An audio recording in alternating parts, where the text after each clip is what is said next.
Hello class 10th students.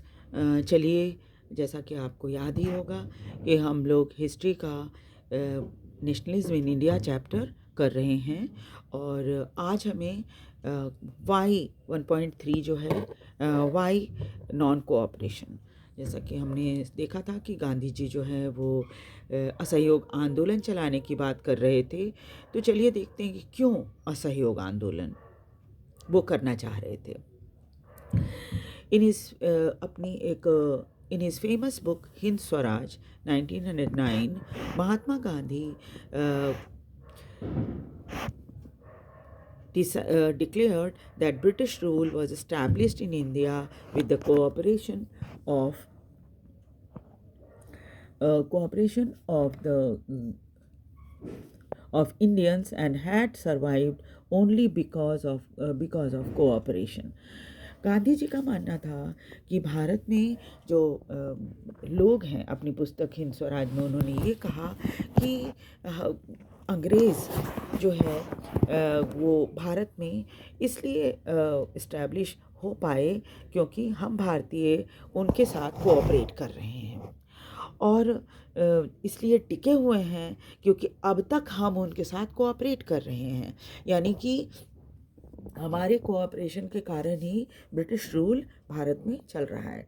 ये बात उन्होंने अपनी एक पुस्तक जिसका नाम था हिंद स्वराज, उसमें जो और 1909 में किताब छपी थी, उसमें गांधी जी ने ये घोषणा की थी।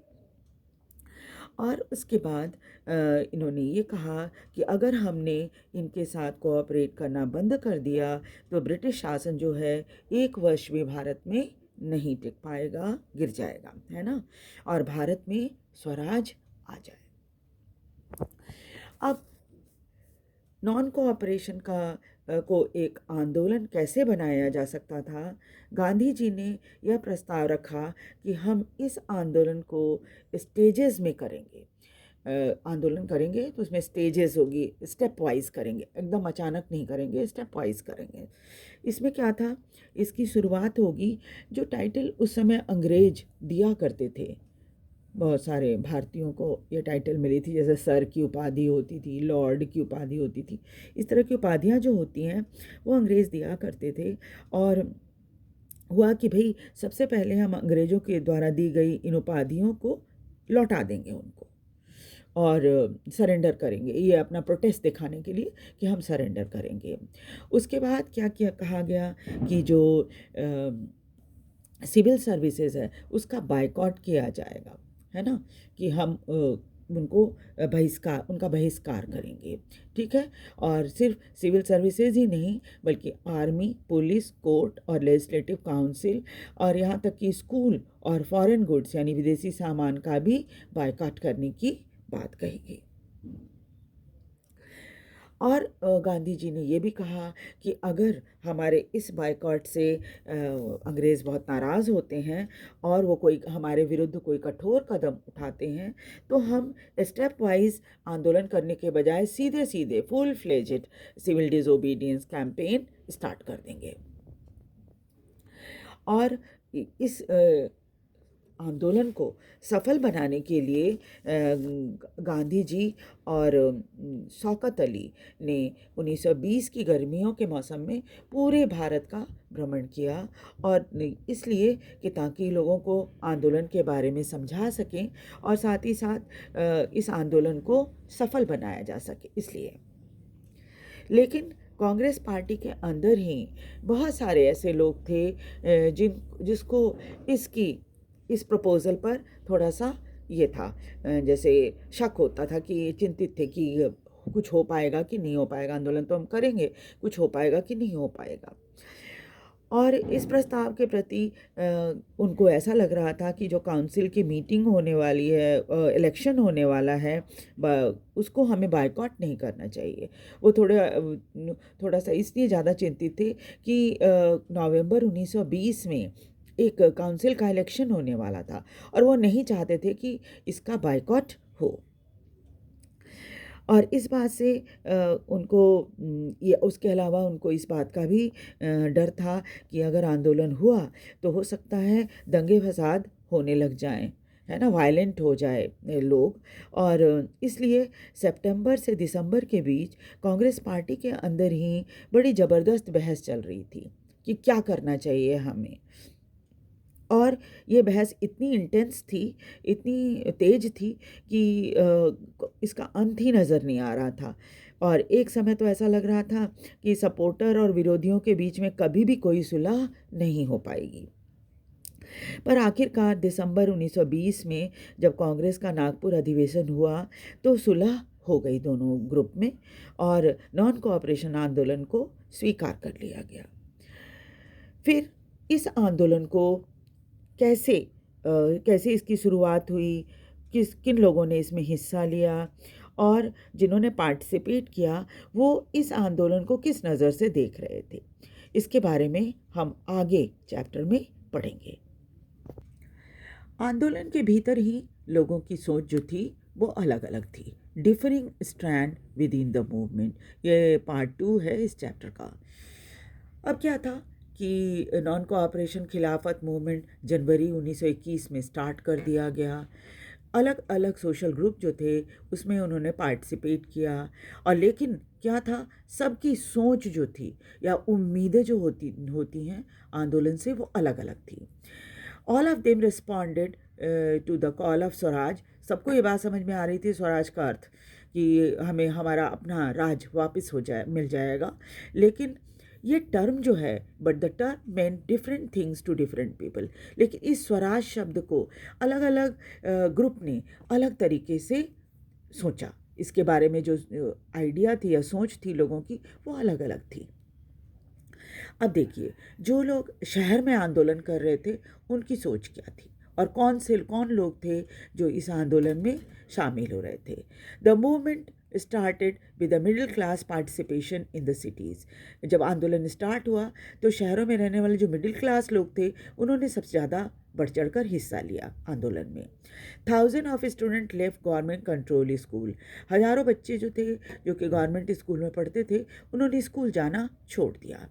एंड कॉलेज, और कॉलेज में भी जाना छोड़ दिया। Headmaster and teacher resign. School और में काम करने वाले जो हेडमास्टर थे, टीचर्स थे, उन लोगों ने रिज़ाइन कर दिया, नौकरी छोड़ दी। Lawyers give up the legal practices. और यहाँ तक कि वकील जो अदालतों में होते हैं उन्होंने अदालत जाना बंद कर दिया, प्रैक्टिस करनी बंद कर दी।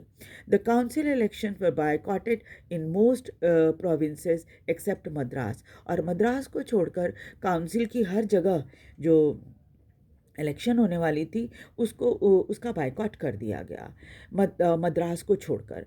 Where the Justice Party, Madras में एक पार्टी थी जिसका नाम था Justice Party, the party of the non Brahmin. और ये पार्टी जो थी वो नॉन ब्राह्मण लोगों की थी।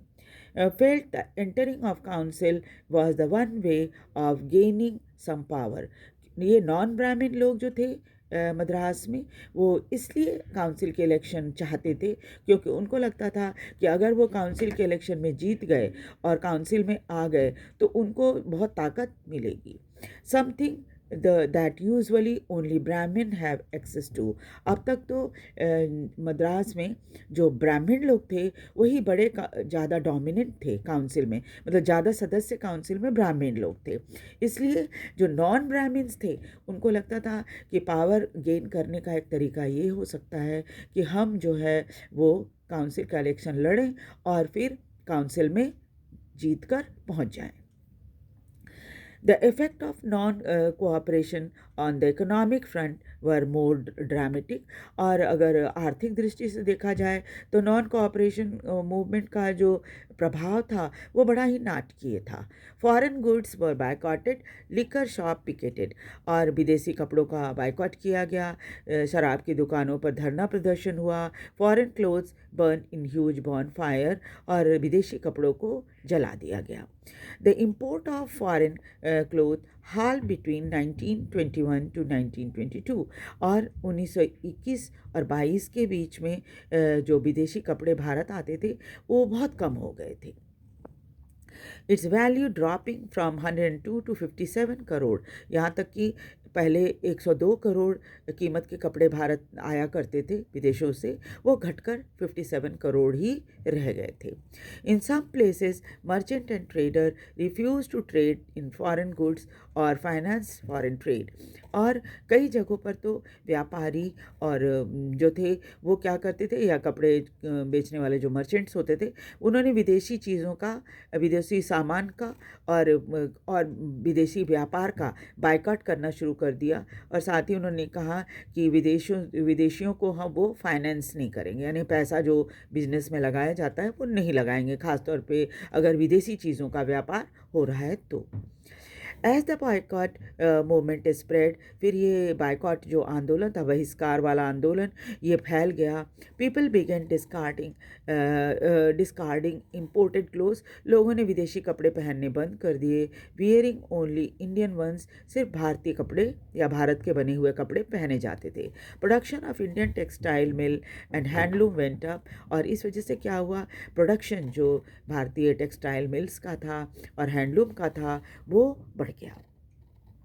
But the movement in the cities gradually slowed down for the variety of reason, लेकिन यह आंदोलन जो था वो शहरों में धीरे धीरे करके कम होने लगा, और उसके कई कारण थे।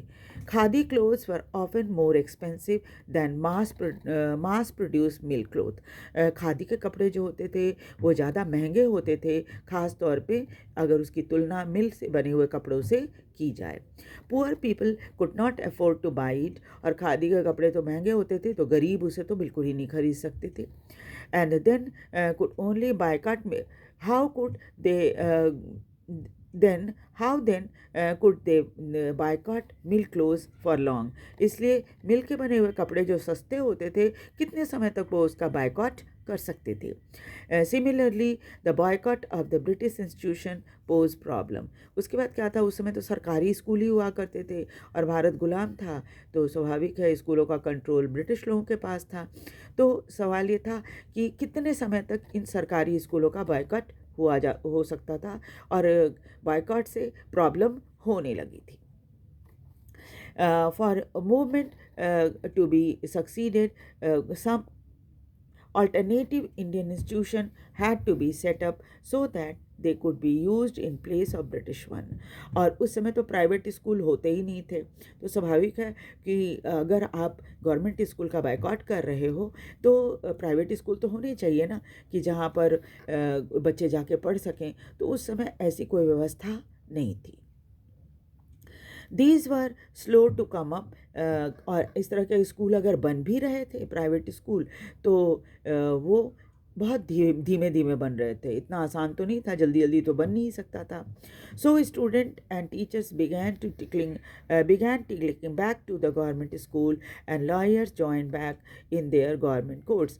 और फिर क्या हुआ, धीरे धीरे करके स्टूडेंट्स और टीचर वापस स्कूल में आ गए, गवर्नमेंट स्कूल में, और लॉयर्स जिन्होंने बायकॉट किया था, इनका तो जीवन यापन का साधन होता है ना, अदालत में काम करना, तो जब वो अदालत में काम ही नहीं करेंगे तो कैसे उनका घर बार चलेगा। तो इस वजह से ये सभी के सभी धीरे धीरे करके अदालत आना, इन्होंने वकीलों ने और टीचरों ने वापस स्कूल जाना और वकीलों ने वापस अदालत में आना शुरू कर दिया था। So in the next class we will do rebellion in the countryside. ठीक है, तो आप इस वीडियो को ध्यान से देखिए, और साथ ही साथ जो बात समझ में नहीं आ रही है वो पूछिए, कमेंट कीजिए, और इसे लाइक और सब्सक्राइब भी ज़रूर कीजिए। Thank you.